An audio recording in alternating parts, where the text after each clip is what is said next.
moved it to June and the typhoon moved ahead. So what can you do?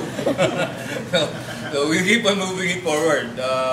Next year we have decided that we'll do it on the second week of June. So we hope the storm will not come earlier again. But anyway, as you have seen, the cadets were insisting that they go on with the parade. I really would like to let all of you on a trooping the line. That will certainly get your blue line wet. But as you can see, it was really there were poodles already, so it was not. It would not be appropriate that you'd all get wet there, and then you'll be wearing those same shoes until tonight. So it's better that we just forego with the trooping the line. Secondly, of course, our visitor was late, and he really wanted to take up a lot of things. When I invited him, he said, "Tama-tama, Ed, because I'm going to file a resolution in Congress." So I really want to see your school. That's why at 8 o'clock, before 8, he was already standing by there in Bonifacio. The helicopter was there, but unfortunately his friend, Commander Go, who's incidentally also my vice president in my parts company, came late. So that's why they arrived late. And he had to leave for Davao. His flight was at 3 o'clock this afternoon for Davao. So, but you've heard his speech. I think you're all motivated and energized by his speech. And that's why I made sure that we will receive him there on the other side. So that doon pa lang, laglag na yung jacket. Di ba? Doon pa lang siya sa Bridge Bravo, nahihilo na eh. Sabi ko, isa, akit pa tayo sa itaas. But he was really very happy, and he said that he truly appreciates what we are doing here. And he was very happy to see, sabi niya, mabuti that we have this alumni getting together. And I think the O3 will recall that I was the one pushing that you go on with your with the Alumni Association. We're trying our best to have it registered with the SEC, and it took us a long time to have it registered because we could not get everybody to sign, di ba? So now that we're established, I'm very happy that you continue on putting up projects, and I will always be with you every what Sunday, Mr. President? First Sunday, sir. Okay. Every first Sunday of January, you can expect me to be there, rain or shine. Okay. So and I've done that since the beginning, and I will continue doing it because we need to develop ASMAPI. We need to strengthen ASMAPI. That is your only link. As Senator Biason has been saying, even the class 1934, with the class 61, and with us, and the cadets, they were together. Okay? So we have to make something like that. And I'm happy that we have alumni who are here, who have sacrificed, who have sacrificed their added pay by staying here and teaching. Some of the alumni are also aboard ship. They're doing a good job there. And it's our structured shipboard training is something that is becoming an example for not only for other schools because they cannot afford the ship, but even for Japan.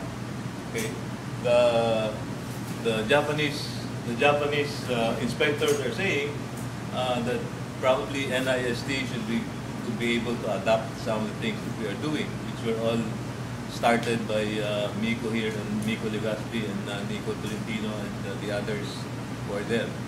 So you're doing something good.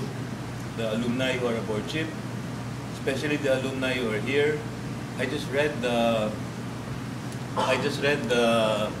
survey reports of the graduating class, and they're saying that the presence of the alumni is important. Because the alumni have taught them a lot of things that are not in the books. They're sick and tired of the old instructors here. And of course, they're sick and tired of BMA, like all of you. but ultimately, I told the graduating class last week, even if you're all mad at DMA, you know, every class has been like that. But in the end, when they tell stories, when they drink, they still talk about DMA. Tapos in the end, okay naman pala yung ginawa. Diba? So I told them, relax lang kayo. Sa ngayon, ganyan yan, bawiin na lang yun sa Prolix.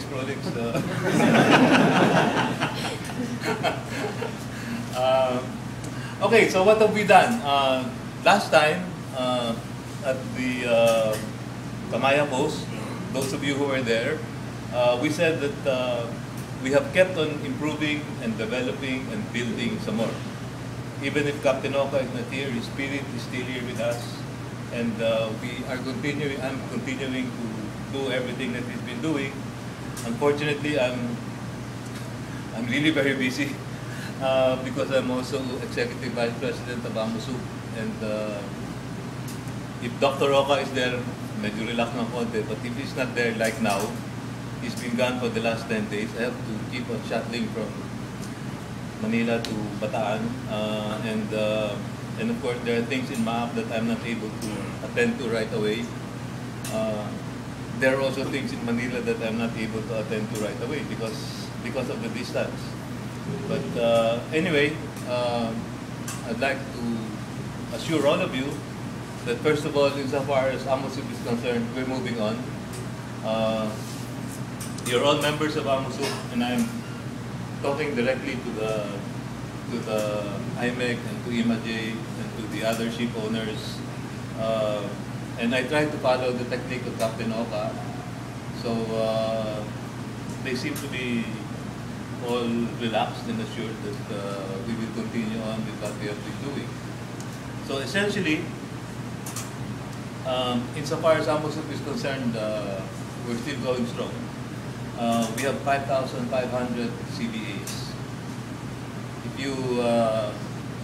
you multiply that by about 30, 25 or 30 per CBA, a CBA is one ship, di ba? So we have over 90,000 members of AMUSUP. And that's recognized all around the world.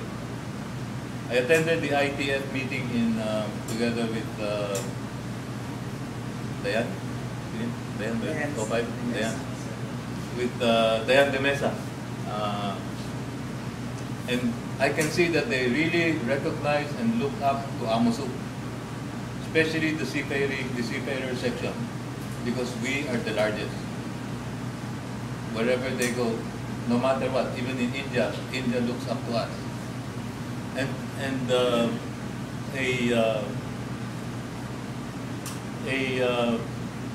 big proof of that is last month or 2 months ago, one ship with Indian crew was hijacked by the Somali.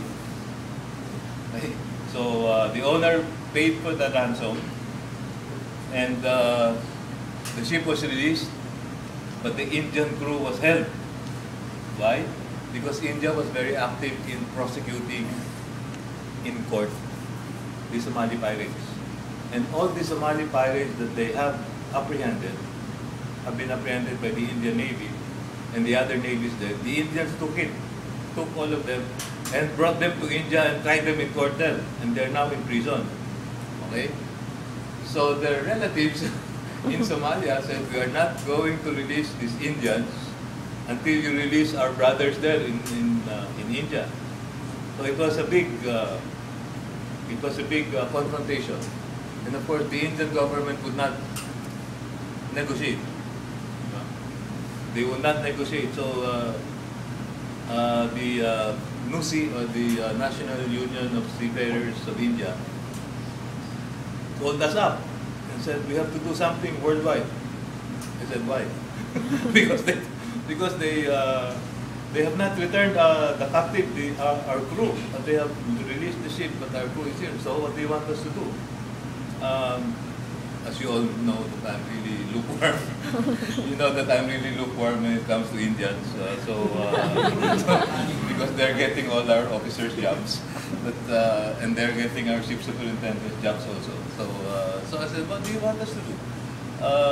So you should make a rally there and rally to ask your government to do something. Oops. I said, no, we don't do that. I can talk to the Secretary of Labor if that's what you want, and we can talk to our president. But at AMOSU, we do not rally.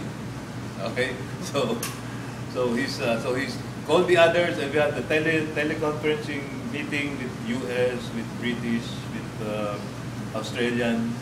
The president of ITF is now Australian, who's a good friend of ours. And so we had the teleconferencing, and Mr. Fujisawa of Japan was there also because he was in Manila at that time. So there was a teleconferencing. The Indian was raising his voice already. We have to move. We have to do something together at the same time. So I was looking at Mr. Fujisawa, and then he was just smiling like that. So I said, okay, we'll see what we can to help you, but we can give you moral support. And the chairman of the seafarers section, American, he said, okay, if that's how things are doing, we'll do it on our own. We'll actually need the help of the Philippines and Japan to get this thing moving. So see, even the American unions, seafarers, they really look up to us. Okay? And we have to continue this. And I will depend on you to do it. On you and all the alumni and all the cadets. We have to make sure that we spread our wings or spread our sails or whatever, so that we can have more influence among the crew. And if we can have all Filipino crews, so much the better. Because we are doing our best, we are trying our best to raise the standards. Unfortunately, that's not happening. The latest is, as you have all heard, EMSA. As you know, EMSA, the European Maritime Safety Agency, something like Marina for the whole European community, sent a team here as early as 2006. Okay? They went to 13 schools and all the 5 government agencies, PRC, JED, Marina, MTC, NMP, and all the others, and 13 schools. Of all those that they visited, only Maap had no finding whatsoever. We were the only one. So, and of course they didn't like to tell that. Nobody told me. Nobody told me. So suddenly the report of EMSA came. There was an MPC meeting. So I saw all the defects. Sabi ko, asan ang Maap? Ba't wala kami dito? Eh kasi kayo lang ang walang findings. Ano yung sinasabi? Kami lang pala yung walang findings. Ba't ayaw yung sabihin? Hindi, pare-pareho na lang. Okay, sige na. Pagbigyan ko na kayo ito. And in fact, I wrote the chairman of the team, Mr. Mathisen, and I said, he was asking me have I gotten my report on MAA? I said, I'm sorry, no. I was only informed that we didn't have any findings. That's all I have. So, can you tell me what really happened? You know, we really leave it to your government to do that.